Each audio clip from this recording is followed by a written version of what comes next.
From time to time, it surprises even me just how far I'm willing to go out of spite. One moment I'm handing in dark relics to Belle, then the next, on account of Arthur being an absolute fool of a man, I'm on my way to Reaper's hideout to see if they have a better offer. Another ship had been docked there as I pulled in. A modest little thing known as the Ardenouth. Can't rightly claim to know the vessel, but it were putting me in a mood of confidence that they chose to run rather than face yars truly. All merriment aside, once my boots were on the ground, I made my way over to where Captain Daddy Issues had his ritual site. I won't be lying to you, seeing the body there did make me just a tad unsettled. Not one pirate alive don't know the tales of Captain Flameheart, the notorious skeleton lord, master of the burning blade, scourge of the Sea of Thieves. And Junior were just leaving his body out on the beach for anyone to just come and gawk at. I made sure to tell him exactly what I thought of this, but he dispelled my worries by, threatening to skin me alive to make a new coat for his father. With that, misunderstanding cleared up, the servant gave me my orders. Our victory is excellent. The time has come for you to receive your orders. First, know this. Our sea forts are more than mere storehouses. When their beacons are lit with flames of fate, they serve to open a doorway from the Sea of the Damned, one through which my father will return. To overcome our enemy, I require the power of dark relics currently stored within the sea forts. The more forts under our control, the stronger the relics become. The barrier between worlds grows weak, and the Forsaken now wander these shores. If you should encounter a Soul Flame captain, strike them down in Father's name, and bind their essence to a dark relic. Their power will greatly assist our efforts. Now go, claim the sea forts, locate the dark relics within, and bring them to me.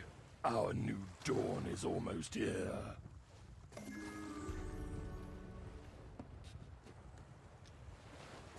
Great. So basically exactly what I'd been doing for Belle. Could be worse, I suppose. At least I ain't got to do whatever in the hell it were Jim had done those weeks back. I were more than glad to be getting back out to sea, even if I did have to sail through the storm that had come rolling in while I were having my chat with the orphan. I did take notice of another pair of ships out on the horizon once I were free of the storm, but I weren't about to divert my course this time. Come hell or high water, I'd be taking that fortress. I sailed up to Mercy's End for my first mark of this voyage, steeling myself for what I were about to do.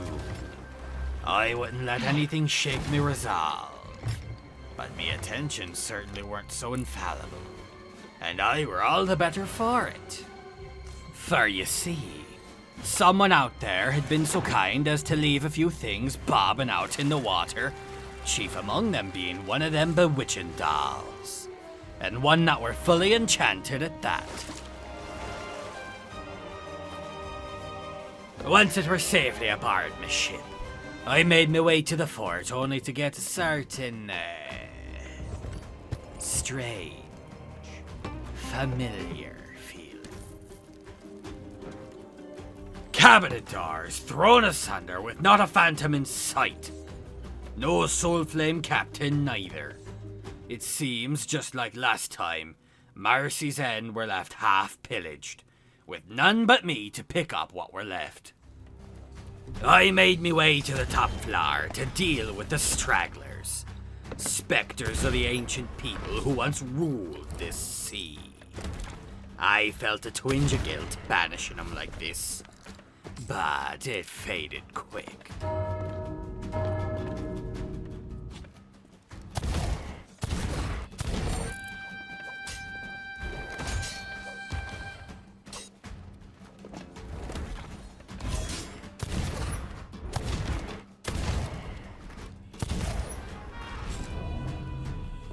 Now this were about the time where I were starting to get cocky.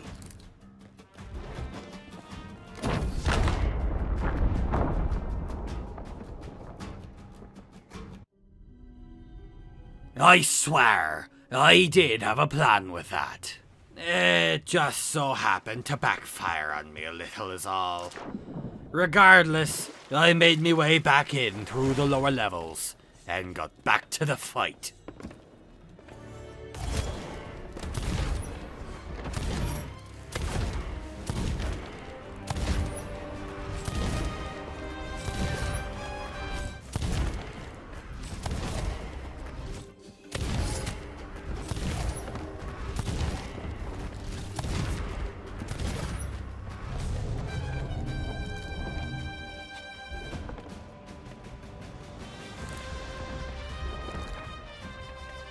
The priest of this fortress had had enough of me blowing away his guards and decided to face me himself. A challenge I were more than happy to accept.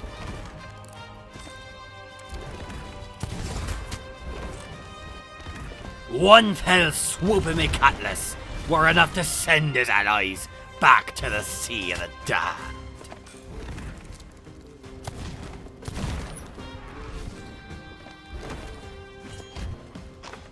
And just like that, the priest fell, and the fortress were mine. When I were working with Bell, I made the mistake of leaving the loot behind. This time around, I knew better. Reapers were buyers, and I'd have plenty to sell when I came back to the hideout.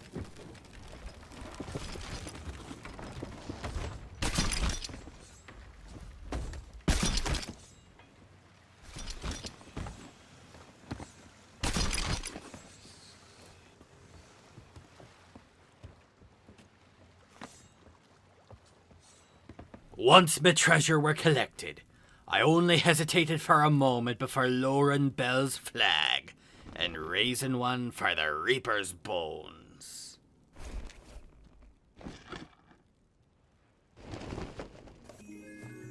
Now I'll be the first to admit it felt rotten going behind Bell's back like this. Oh, but knowing Pendragon would get what were coming to him, it were just too alluring of a prospect for me to ignore. So, deck full of loot and mind not quite as full of remorse as perhaps it should be, I left Mercy's End behind to continue doing the orphan's bidding.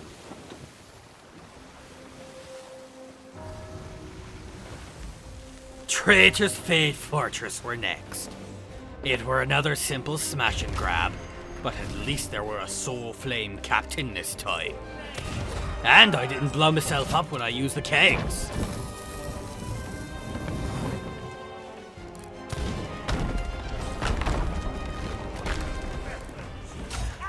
I did briefly get stuck in one of them little castle towers, but it were nothing my sword couldn't handle. Once the captain's soul were bound, and the priest came out for the final stand, he simply went to the wrong place at the wrong time. Another haul of loot accompanied by a change of the fort's colours, and I were on my way yet again. There were another ship out there heeding the call of the flame, and I'd be a liar if I said the horizon weren't a touch more pretty as a result. 4 of them big red beacons shone bright as I made me approach to Royal Crest, their guns dinging me ship just a bit as I came into dock. This one weren't even a contested territory, just your average Spanish fortress with one not-so-average resident. A resident I dealt with in a quick... Oh, damn it all! I have got to start backing up farther from them powder kegs. Anywho, once I dealt with the phantom pains guarding the soul, I stuffed it into another doll I'd found. But something caught me eye as I did so. Something I didn't much like. Them lights were close, and judging by the sails, it could only be a galleon just an island or two over. I were on borrowed time now, which meant, for the good of my job, I'd have to leave the treasure behind. Again! I considered hightailing it soon as the doll were lying on that platform, but I figured, long as the galleon stayed put, I could stick it out. At least long enough to raise that final flag. So stick it out I did, though perhaps a bit more hurried than I'd have liked.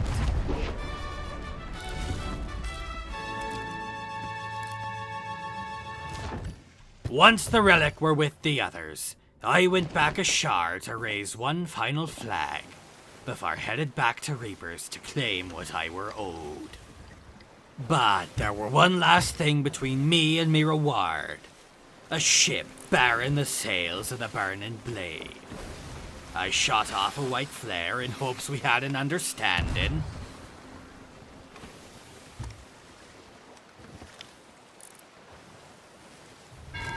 And I received a white flare in kind, along with the realization that it were the Ardenough from before. Suppose they must have been the other crew working for the Servant, who, speaking of, were more than eager to be getting his mitts on me relics. But I weren't letting them, not yet at least. I told him we could hash out his daddy issues later, but I were needing some gold before he got his dolls. Oh, he didn't much like that, but he agreed to take my treasure first all the same. Once my coin purse were heavy enough, I gave the man just what he wanted. The 6 dark relics I'd claimed in me journey. You have done well, but the fight is far from over.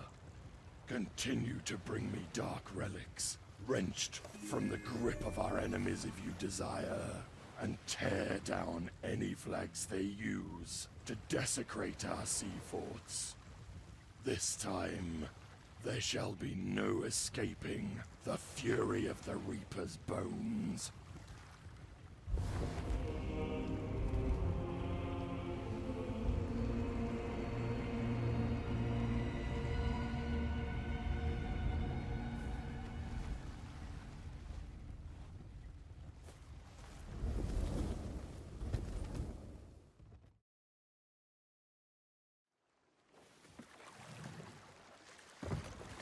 I don't regret what I done. Like I said before, I've been sure of every choice I've made in my life. But this felt different, somehow.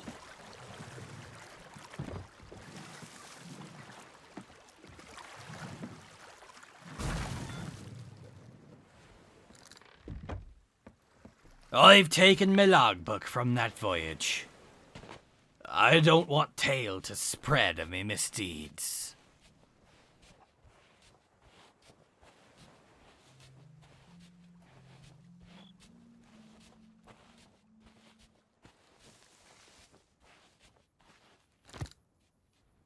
The campfire would do, much as I'd have loved to head to the roar and chuck it in a volcano.